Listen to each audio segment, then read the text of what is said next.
بلاول آئے تھے تو اسی پہ کنونس کرنے مولانا صاحب کو آئے تھے نا, تو پھر اس کے اوپر مولانا صاحب نے اتفاق کیا تھا یا انکار کیا تھا, اسی ڈاکومنٹ کے اوپر کیا ہوگا نا. اچھا ویسے ترامیم تھی کون سی؟ آرٹیکل 8 کی تھی اور شاید 191 میں تھی.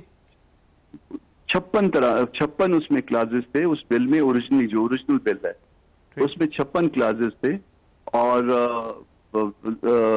اس میں آرٹیکل 8 بھی تھا, اس میں آرٹیکل 51 بھی تھا, اس میں آرٹیکل 106 بھی تھا, اس میں آرٹیکل 63 کے حوالے سے بھی تھا, اس میں آرٹیکل 199C بھی تھا. اس میں بہت ساری چیزیں تھیں جس کو جو ہے نا جس کے اوپر اعتراض کیا, اور ہم نے کہا کہ یہ لوگوں کے پاس جانا ہے, یہ ڈائجسٹ نہیں ہو رہی ہیں یہ چیزیں. تو اس میں جو ہے نا وہ میری بات مطلب الفاظ میں تھوڑا بہت شاید ممکنہ طور پہ رد و بدل ہو سکتا ہے, مگر مفہوم ان کا یہ تھا کہ یہ ہماری تو مجبوری تھی, یہی جو ہے نا ہم نے اور غلط انڈرسٹینڈ نہیں کیا. ہم یہی باتیں سن کے یہ سارا دن ہم باتوں کا کاروبار کرتے ہیں, سنتے بھی ہیں اور باتیں. اور یہ بلاول صاحب نے کہا تھا کہ ہماری مجبوری ہے آرٹیکل 8 کو تبدیل کرنا, اس کے اندر تبدیلی کرنا. مطلب یہ جو مسودہ تھا جس میں انکلوڈنگ جو ہم اڑے ہوئے تھے اس وقت آرٹیکل 8 پہ, تو آرٹیکل 8 کے ریفرنس سے بات ہو رہی تھی. اور یہ فرمائیے سر کہ بلاول صاحب کا یہ کہنا ہے کہ آرٹیکل 8 اور آرٹیکل 51 پہ ہم نے آپ کی ریکمنڈیشن کو تسلیم کیا تھا, یعنی کامران مرتضی صاحب کی.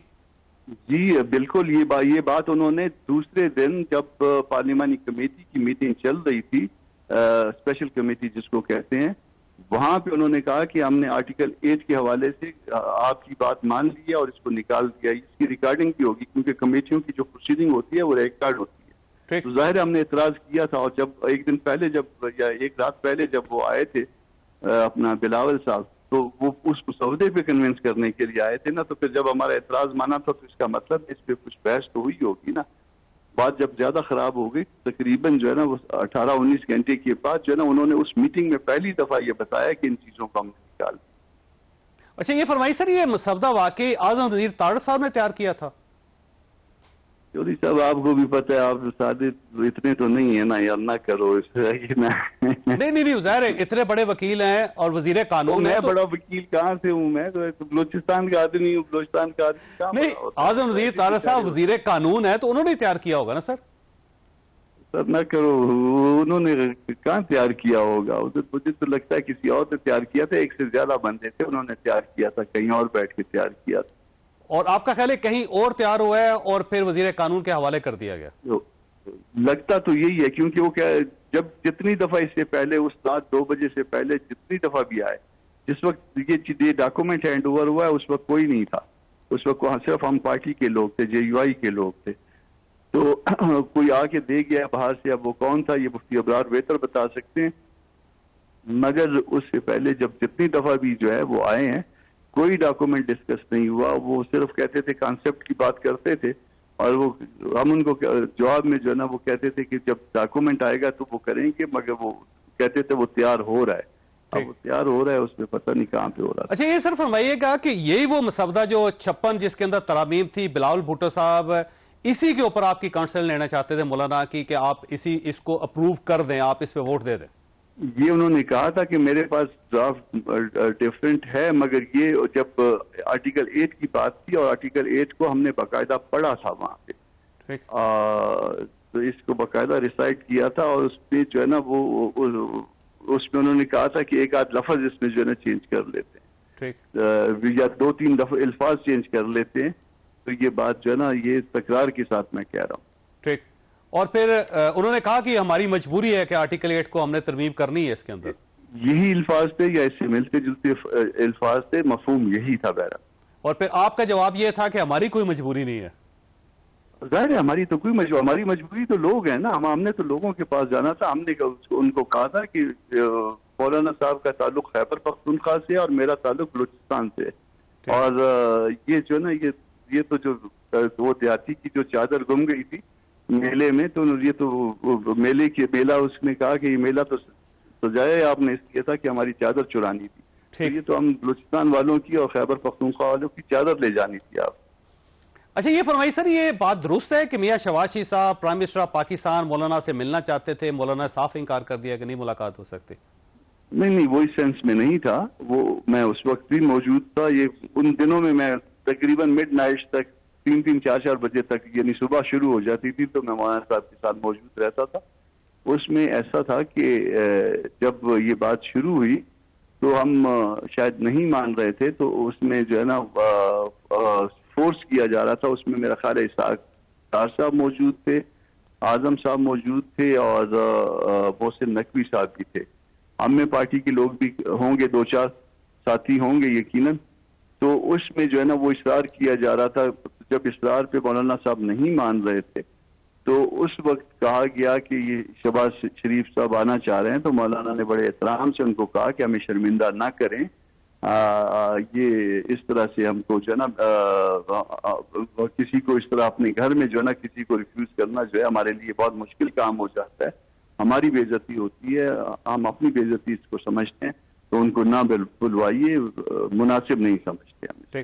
اور یہ فرمائیے سر کہ مولانا اسحاق ڈار صاحب سے بھی نہیں ملنا چاہ رہے تھے؟ نہیں ایسا نہیں ہوا تھا. مولانا نے میری موجودگی میں کبھی اسحاق ڈار صاحب سے ملاقات سے انکار نہیں کیا. ان سے ملاقات سے اس لیے ان کو کہا کہ ان کو نہ بلوائیں یہاں پہ، ان کے احترام میں کہا تھا. اور میاں نواز شریف صاحب بھی ملنا چاہتے تھے اور مولانا راضی نہیں ہوئے، یعنی میرے علم میں میاں نواز شریف کی بات میرے علم میں. ٹھیک ہو. اچھا سر، یہ فرمائیے گا کہ آج بلاول بھٹو صاحب نے کہا ہے کہ آئینی عدالت جو ہے وہ ہونی چاہیے. پاکستان پیپلز پارٹی یہ چاہتی ہے وفاق پہ بھی اور صوبوں کے اندر بھی ہونی چاہیے. کیا مولانا فضل الرحمان صاحب اس پہ راضی ہو جائیں گے؟ دیکھیے مولانا فضل الرحمان جو ہے وہ پارٹی سے مشاورت کے بغیر جو ہے کچھ نہیں کرتے، اور یہ آپ کو پتہ ہے کہ یہ ہمارے ہاں ڈکٹیٹرشپ نہیں ہوتی. ہمارے یہاں سب کے سامنے معاملہ رکھا جاتا ہے، اور جو معاملہ اس فیلڈ کا جو ایکسپرٹ ہوتا ہے اس کو پھر کہتے ہیں کہ آپ اس پہ جو ہے نا وہ وضاحت کریں. تو وہ پھر اپنے طور پہ وضاحت کرتا ہے، پھر اس سے کوئی ایگری کرتا ہے، کوئی نہیں کرتا، اس کے بعد مولانا رائے قائم کرتے ہیں. ان کی یہاں پہ ایک عاملہ کا، جس کو مجلس عاملہ کہتے ہیں، وہ ادارہ ہے، ایک شورا کا، جہاں جب وہ مناسب سمجھتے ہیں کہ شورا کو کنسلٹ کرے تو وہ شورا میں کنسلٹ کرتے ہیں، کبھی عاملہ میں کرتے ہیں، مگر اس میں ایکسپرٹ جو اس فیلڈ کا ہوتا ہے وہ بات کرتا ہے، اور دین جو ہے نا ہم اپنا مائنڈ اپلائی کرتے ہیں اس بات پہ. اچھا، آپ سے آخری سوال یہ ہے کہ پوری دنیا مولانا کے گھر آئی، ساری سیاسی جماعتیں مولانا کے گھر آئیں، لیکن مولانا صرف ایک شخص کے گھر گئے، وہ اسد قیصر صاحب ہیں. تو اس کو کیا سمجھا جائے؟ ویسے کس طرح انٹرپریٹ کریں؟ وہ چودھری صاحب آپ ہمیں کھانے پہ بلاؤ، ہم بھی آ جائیں گے. مجھے بھی بلایا تھا، میں کوئٹہ میں تھا، اس لیے نہیں آیا. ٹھیک، آپ کھانے پہ بلائیں گے، ہم آپ کے گھر آ جائیں گے. تو اس کا مطلب باقی سب بھی کھانے پہ بلائیں گے تو مولانا جائیں گے؟ پھر ضرور آئیں گے. اور یہ تو ہم سماجی لوگ ہیں، اور باوجود ان اختلافات کے کوئی کھانا کھلاتا ہے تو ہم اس سے کھاتے ہیں، خود بھی کھلاتے ہیں. یہ تو ہوتا ہے، اس معاشرے کا حصہ ہے یہ معاملہ. اچھا، یہ فرمائیے گا سر کہ کوئی بلاول بھٹو صاحب نے درمیانی راستہ بھی بتایا تھا مولانا فضل الرحمان صاحب کو کہ درمیان کا ایک راستہ نکالتے ہیں کوئی؟ نہیں وہ درمیان کا راستہ یہی تھا نا کہ ہم مل کے جو ہے مل جل کے ہم یہ ڈرافٹ بناتے ہیں، یعنی مشترکہ ڈرافٹ بناتے ہیں JUI کا اور پاکستان پیپلز پارٹی کا. اور اس کے لیے انہوں نے تاریخ بھی بتائی تھی کہ ہماری تاریخ جو بہت اچھی رہی ہے دونوں جماعتوں کی، ہم نے جدوجہد کی ہے. تو وہ ہم نے کہا آپ اپنا بنا لیں، ہم اپنا بنا لیں. اگر مکس اپ ہو گیا پھر بعد میں ایک دوسرے پہ خامخواہ الزامات لگاتے رہیں گے. ٹھیک، تو بہتر یہ اپنا بنایا جائے. اچھا، آخری سوال آپ سے یہ فرمائیے، مرتضیٰ وہاب صاحب کو اب ان سے ریکویسٹ کر لی جائے کہ وہ آپ کو فون کر لیں، آپ کا فون اویلیبل ہے؟ میں خود فون کر لوں گا، میرا چھوٹا بھائی ہے، مگر کم از کم جو ہے نا جو کچھ ہوا تھا اس کی تصدیق کرتے. ٹھیک ہو گیا. کامران مرتضیٰ صاحب آپ کا بہت بہت شکریہ. خواصہ یہاں پہ چھوڑ سکیں گے. بریک کے بعد علی محمد خان صاحب ہمارے ساتھ ہوں گے. پروگرام میں دوبارہ خوش آمدید. ہمارے ساتھ تشریف رکھتے ہیں علی محمد خان صاحب. پاکستان تحریک انصاف کے ساتھ ان کا تعلق ہے. علی صاحب آپ کا بہت بہت شکریہ. سر بہت سارے ایشوز ہیں لیکن ایک لائٹ سا ایشو پہلے شروع کرتے ہیں. کونسل جنرل افغانستان کے، انہوں نے قومی ترانے پہ کھڑا ہونا مناسب نہیں سمجھا تھا. آج دوبارہ دفتر خارجہ کی طرف سے ریئیکشن آیا، انہوں نے کہا کہ جو انہوں نے تعویل پیش کیا وہ ناقابل قبول ہے اور انہوں نے توہین کیا پاکستان کی، جبکہ آپ کی پارٹی یہ کہتی ہے کہ کوئی ایشو نہیں ہے. بلکہ گنڈا پور صاحب تو کہتے ہیں کہ مسئلہ ہی نہیں، انہوں نے جو وضاحت دے دی ہے وہ کافی ہے. بہت شکریہ. بسم اللہ الرحمن الرحیم. اللہم صلی علی محمد وعلی آلہ وصحبہ وسلم. سفارتی ریلیشنز میں، تعلقات میں ایک دوسرے کے جو نارمز ہوتے ہیں ان کا احترام کرنا چاہیے، اور تمام دنیا میں ایسے ہوتا ہے. میرے خیال میں پاکستانی ترانے کے احترام میں ان کو کھڑا ہونا چاہیے تھا. ان کی طرف سے ایکسپلینیشن آئی جس کی وضاحت CM KPK گنڈا پور صاحب نے کی، کہ میوزک کی وجہ سے انہوں نے ایسا نہیں کیا، لیکن میرا خیال ہے ان کو کھڑا ہونا چاہیے تھا۔ بہرحال دونوں برادر اسلامی ممالک ہیں، بڑی مشکلات سے گزرے ہیں دونوں ملک، اور آج افغانستان آزاد ہے تو اس میں پاکستان کی بہت بڑی قیمت ہے، ہم نے بہت بڑی قیمت چکائی ہے۔ لیکن بہرحال میں سمجھتا ہوں کہ دونوں کے تعلقات میں کسی قسم کی سرنری نہیں آنی چاہیے، اگر ایک دوسرے کے سفارتی آداب کا احترام کیا جائے تو بہتر ہے۔ اچھا، اب علی صاحب مسئلہ یہ ہے کہ کیونکہ 2 بار ہمارے دفتر خارجہ کی طرف سے آ چکا ہے، اعتراض آ چکا ہے، اور اب مجھے لگتا ہے قونصل جنرل کو اس کے اپنے رویے پہ معذرت کرنی پڑے گی یا افغان گورنمنٹ کو کرنی پڑے گی، اور اگر وہ نہیں کرتے تو میرا تجربہ یہی کہتا ہے کہ پھر ان کو واپس بھیج دیا جائے گا افغانستان۔ انہیں معذرت کرنی چاہیے یا نہیں کرنی چاہیے، اور اگر نہیں کرتے تو پاکستان کا ریئیکشن کیا ہونا چاہیے؟ میرے خیال میں فورن منسٹری کا جو ڈومین ہے وہ اس کو دیکھ لیں گے۔ میں تو پہلے ہی آپ کو کہا کہ بہتر ہوتا کہ وہ قومی ترانے کے احترام میں کھڑے ہوتے، کیونکہ بہرحال ہر ملک جو ہے دوسرے ملک کے جو ان کے نیشنل اینتھمز ہیں یا ان کے جو ڈیکورم ہوتا ہے اس کو ہم فالو کرتے ہیں۔ ہمارے سفراء بھی جب بغیر بیرون ممالک جاتے ہیں، چاہے افغانستان ہو، سعودی عربیہ ہو، امریکہ ہو، یو کے ہو، غیر اسلامی ممالک ہوں، وہاں جا کے ہمارے سفراء اس ڈیکورم کو فالو کرتے ہیں جو پرسکرائب ہوتا ہے۔ میرے خیال میں اس کا بہترین حل نکل آئے گا، ریسٹرینٹ کا تھوڑا سا مظاہرہ کرنا چاہیے۔ میں تو پہلے ہی کہا کہ بہتر ہوتا کہ وہ کھڑے ہو کے قومی ترانے کو سنتے۔ یہ ایک طریقہ ہے، مروجہ ہے، اور سالہ سال سے یہ چل رہا ہے، اور دنیا بھر میں ایسے ہوتا ہے، اور ویسے بھی کہیں کسی اور ملک کا بھی ترانہ ہو تو ہم ایک دوسرے کو ریسپیکٹ کرتے ہیں۔ بدترین سے بدترین دشمن بھی دوسرے کے قومی چیزوں کو رسپیکٹ کرتے ہیں۔ ہمارے تو برادر اسلامی ممالک ہیں، قریبی تعلقات ہیں، یک جان دو قالب ہیں۔ جی بالکل ٹھیک۔ اچھا سر، آج ایک سیکورٹی بریفنگ ہوئی ہے پشاور کے اندر، اور جس میں اسٹوڈنٹس بھی تھے، ٹیچرز بھی تھے، اور مختلف لوگ تھے، مختلف زندگی کے جو شعبے ہیں ان کے لوگ تھے، اور وہاں پہ ایک سوال ہوا تو اس سوال کا جواب یہ دیا گیا کہ لکی مروت کے اندر اگر افواج پاکستان ہے تو وہ صوبائی گورنمنٹ کے کہنے پہ ہے، ان کی درخواست پہ ہے، اور اگر گورنمنٹ نہیں چاہتی تو وہ آرڈر کرے، وہ اپنا نوٹیفکیشن واپس لے، ہم وہاں سے اپنے ٹروپس کو وڈرا کر لیتے ہیں، اور اس کے بعد لا اینڈ آرڈر جو ہے وہ صوبائی حکومت جانے اور جو مظاہرین ہیں وہ جانے۔ تو سر یہ اس لیول تک چیزیں چلی گئی ہیں؟ چودھری صاحب، یہ وہاں بڑا حساس معاملہ ہوا ہے، اور ہمارے لیے لمحہ فکریہ ہے کہ وہ جو ہمارے قبائلی بھائی ہیں جو بغیر وردی کے پاکستان کے سپاہی ہیں، وہاں کبھی بھی آپ پچھلے 77 سال کی تاریخ میں دیکھ لیں، چند سال نکال کے شروع کے ٹائم پہ تو کوئی ہماری پاک فوج کی جوان وغیرہ وہاں ہوتے ہی نہیں تھے۔ ہمارے جو ہے قبائلی ہی ایک طرح سے پاکستان کی فوجی کا کردار ادا کرتے تھے، آج بھی کرتے ہیں، آج بھی بغیر وردی کے سپاہی ہیں، پاکستان کے ہیں۔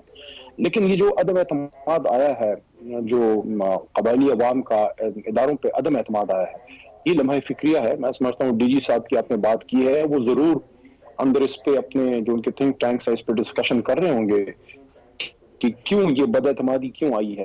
میرے خیال میں اس پہ وزیر اعلیٰ صاحب کی لیڈ میں ان کو بیٹھنا چاہیے، اور جو مناسب اقدامات ہوں گے وہ ہماری صوبائی حکومت لے گی۔ میں سمجھتا ہوں کہ اس موقع پہ جو صوبائی حکومت ہے اس کے ہاتھ مضبوط کرنے چاہیے۔ اس ایشو پہ مرکز کی حکومت کو اور مرکزی جماعتوں کو سیاست نہیں کرنی چاہیے۔ کسی بھی صورت میں پاکستان کی جو نیشنل سیکیورٹی ہے، ہماری جو انٹیگریشن ہے، جو ہماری امن و امان ہے، وہ ہر چیز سے بالاتر ہونے چاہیے۔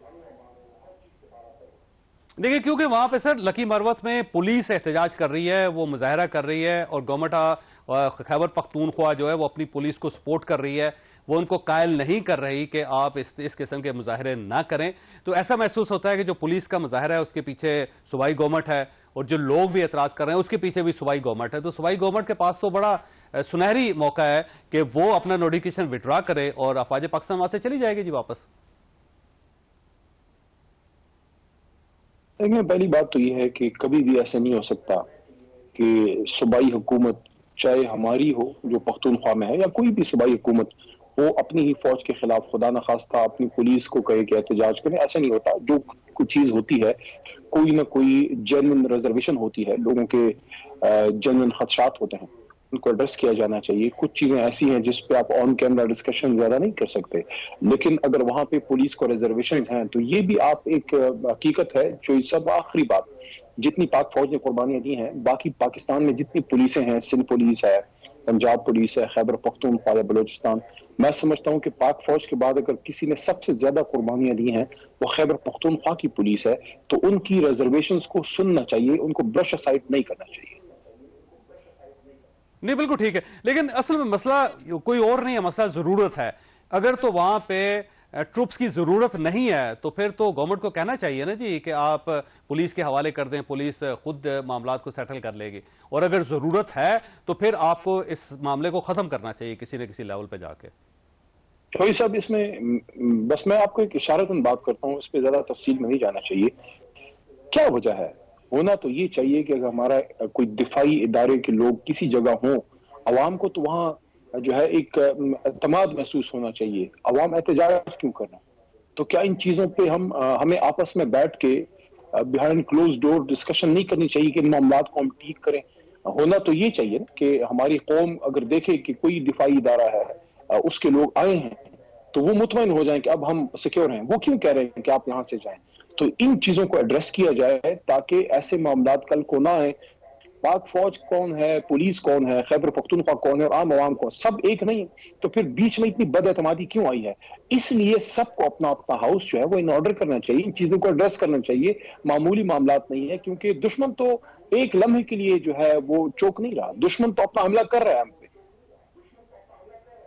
پروگرام میں دوبارہ خوش آمدید. علی صاحب, یہ اسپیکر صاحب نے خط لکھا ہے آج الیکشن کمیشن کو, اور پھر پنجاب اسمبلی کے اسپیکر صاحب نے بھی لکھا ہے, اور وفاقی اسمبلی کے اسپیکر صاحب نے لکھا ہے, اور انہوں نے کہا کہ الیکشن ایکٹ کے اندر تبدیلی ہو چکی ہے.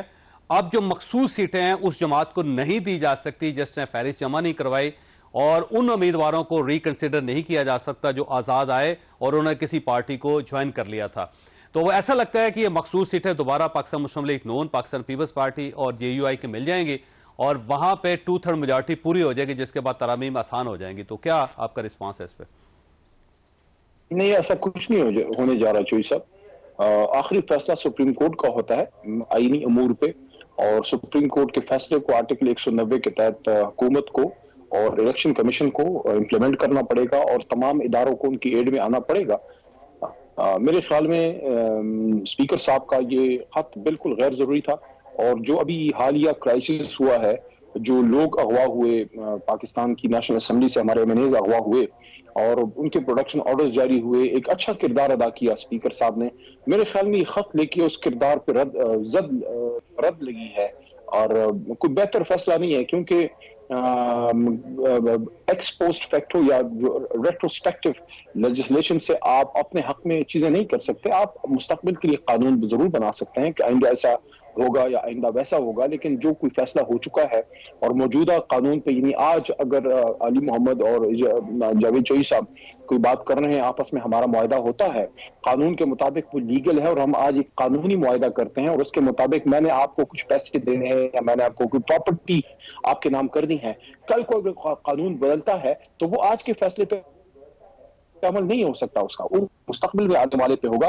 تو اس لیے تو بڑا آسان ہو جائے گا چودھری صاحب کہ اگر کوئی حکومت ایسا کرنا شروع کر دے کہ سپریم کورٹ روز, آخری بات, روز فیڈریشن آف پاکستان جس میں مرکزی حکومت بھی ہوتی ہے, صوبائی حکومتیں بھی ہوتی ہیں, وہ سپریم کورٹ آف پاکستان میں جا کے مختلف چیزوں پہ وہ پٹیشنز کرتے ہیں, وہ چیلنج کرتے ہیں, اور کچھ فیصلے فیڈریشن کے حق میں آتے ہیں, کچھ فیصلے فیڈریشن کے خلاف آتے ہیں. یہ تو بہت غلط روایت پڑ جائے گی کہ اگر جب فیصلے آپ کے سپریم کورٹ میں آپ کے خلاف آئیں اور آپ سپریم کورٹ میں فیڈریشن اپنا کیس ہار جائے تو فوری طور پہ کل کو جا کے لیجسلیشن کر کے فیصلے اپنے حق میں کر دے. اس طرح سے تو آپ بیلنس آف پاور اور سپریشن آف پاورز کے کانسیپٹ کو ختم کر دیں گے, اور جوڈیشری کو عملی طور پہ آپ معطل کر دیں گے. اچھا سر, یہ فرمائیے کہ اگر پارلیمنٹ قانون نہیں بنا سکتی اور وہ کوئی ترمیم نہیں کر سکتی, وہ کوئی ایکٹ کو تبدیل نہیں کر سکتی, تو پھر پارلیمنٹ کا کام کیا ہے؟ اگر یہ سارے کام سپریم کورٹ آف پاکستان نے کرنے ہیں تو پھر میرا خیال ہے پارلیمنٹ تو ارریلیونٹ ہو جائے گی.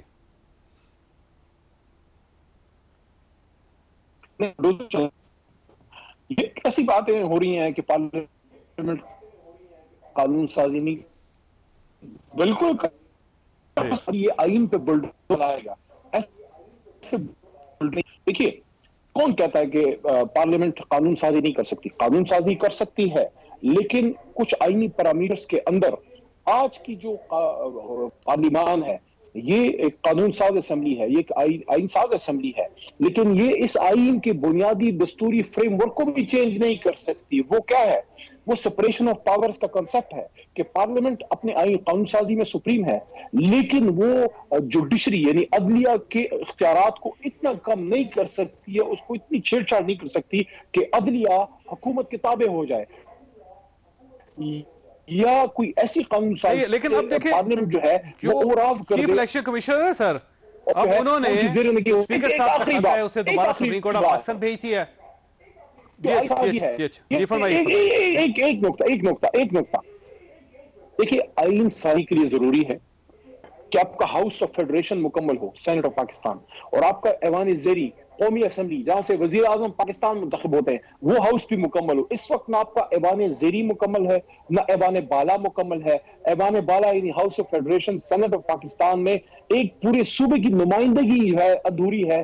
سینٹ کا الیکشن نہیں ہو سکا خیبر پختونخوا میں، تو وہاں آپ آئینی ترامیم کیسے پاس کر سکتے ہیں جب ہاؤس مکمل نہیں ہے، اور نیچے آپ کی ریزرو سیٹس بھی نہیں ہے اور مائنورٹی سیٹس بھی مکمل نہیں ہے تحریک انصاف کی، تو نیچے کا ہاؤس بھی نامکمل، اوپر کا ہاؤس بھی نامکمل۔ پہلے ہاؤسز کو مکمل کیجئے، اس کے بعد آئینی ترامیم کی طرف آئیے۔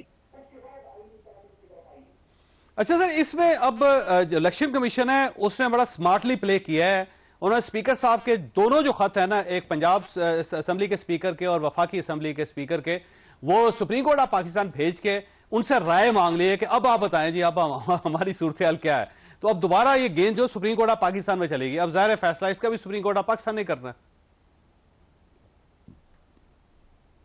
سپریم کورٹ اپنا پاکستان سب سے بڑی عدالت ہے، اور الیکشن کمیشن اس وقت وہ کردار ادا کر رہا ہے جو ان کو نہیں کرنا چاہیے۔ ان کو سپریم کورٹ کے فیصلے پہ عمل کرنا چاہیے، اور بالکل ان کا رابطہ ہوگا، الیکشن کمیشن کا ہونا بھی چاہیے اسپیکر آفیسز سے، لیکن اچانک جو ہے الیکشن کمیشن میں میٹنگ ہونا کہ سپریم کورٹ کے فیصلے پہ عمل کریں، کس طرح کریں، پھر اچانک اسپیکرز کا لیٹر آ جانا، پھر وہ لیٹر کا سپریم کورٹ چلے جانا، لگتا ہے بڑی اچھی ٹیم ورک ہے۔ ٹھیک ہو گیا۔ اچھا آخری سوال آپ سے سر، یہ فرمائیے گا، آج بلاول بھٹو صاحب نے کہا ہے کہ آئینی عدالت ہر صورت بننی چاہیے، اور صرف وفاق میں نہیں بننی چاہیے، صوبوں کے اندر بھی بننی چاہیے، اور ایک امپریشن یہ بھی کریٹ ہو رہا ہے کہ شاید مولانا فضل الرحمان صاحب بھی اس پہ راضی ہیں، اور یہ کامن ایجنڈا ہے جے یو آئی اور پاکستان پیپلز پارٹی کے درمیان۔ تو اگر یہ آئینی عدالت بن جاتی ہے تو آپ کو کیا اعتراض ہے پھر؟ کسی غیر آئینی کام کے لیے آئینی عدالتوں کا سہارا نہیں لینا چاہیے، اور دوسری چیز یہ ہے کہ جس آئینی پیکج کی باتیں ہو رہی تھی اور جس کی دلالت بلاول صاحب بھی کر رہے تھے، ہم کوئی توقع بھی نہیں کر سکتا، کوئی سوچ بھی نہیں سکتا۔ وہ انگریزی میں کہتے ہیں کہ not in their wildest dreams would have somebody thought کہ the grandson of بھٹو صاحب کا نواسا جس نے آئین بنایا تھا، اس کا نواسا اسی آئین کے بخیے ادھیڑنے کے لیے رات کو اتنا برسر پیکار ہوگا، اور وہ ادھار کھائے بیٹھا ہوگا کہ اس آئین سے بنیادی حقوق کو ختم کرنے کے درپے ہو جائے گا۔ کیا ان کو پتا ہے کہ آرٹیکل 8 میں کیا کرنے جا رہے تھے؟ کیا ان کی اس عمل سے بھٹو صاحب اور ان کی جو شہید والدہ محترمہ ہیں ان کی قربانیوں کو یہ رائے گا نہیں لے جا رہے؟ کیا پیپلز پارٹی اس لیے بنی تھی کہ بنیادی انسانی حقوق، سول لبرٹیز، فنڈامنٹل رائٹس کو یہ کمپرومائز کر دے؟ کیا وعدہ کیا ہے بلاول صاحب کو؟ کون سا لارا دیا گیا ہے؟ کون سا لالی پاپ دیا گیا ہے؟ کیا بنانے کا وعدہ کیا ہے ان کو؟ تو سر یہ آئینی عدالت، اس کا مطلب یہ ہوا کہ پاکستان تحریک انصاف کے لیے ایکسیپٹیبل نہیں ہے، خواہ مولانا فضل الرحمان صاحب اس پہ راضی ہو جائیں، خواہ بلاول بھٹو صاحب اس پہ راضی ہو جائیں، خواہ ایم کے ایم، کاف لیگ، پاکستان مسلم لیگ نون سارے راضی ہو جائیں، تب بھی آپ کے لیے ایکسیپٹیبل نہیں ہوگی؟ فضل الرحمان صاحب کی اپنی سیاست ہے، ہماری بڑی جماعت ہے، الحمدللہ اللہ کے کرم سے اللہ بڑی بات سے بچائے۔ وزیر اعظم دے چکے ہیں اس ملک کو، آزاد کشمیر کو وزیر اعظم دے چکے ہیں، گلگت بلتستان میں حکومت قائم کر چکے ہیں، پنجاب کو وزیر اعلیٰ دے چکے ہیں، خیبر پختونخوا میں تیسری حکومت ہے۔ تو یہ اس کا مطلب ہے کہ یہ جماعت کی جڑیں عوام میں ہیں، اور یہ سب سے ابھرتی ہوئی سب سے بڑی جماعت ہے۔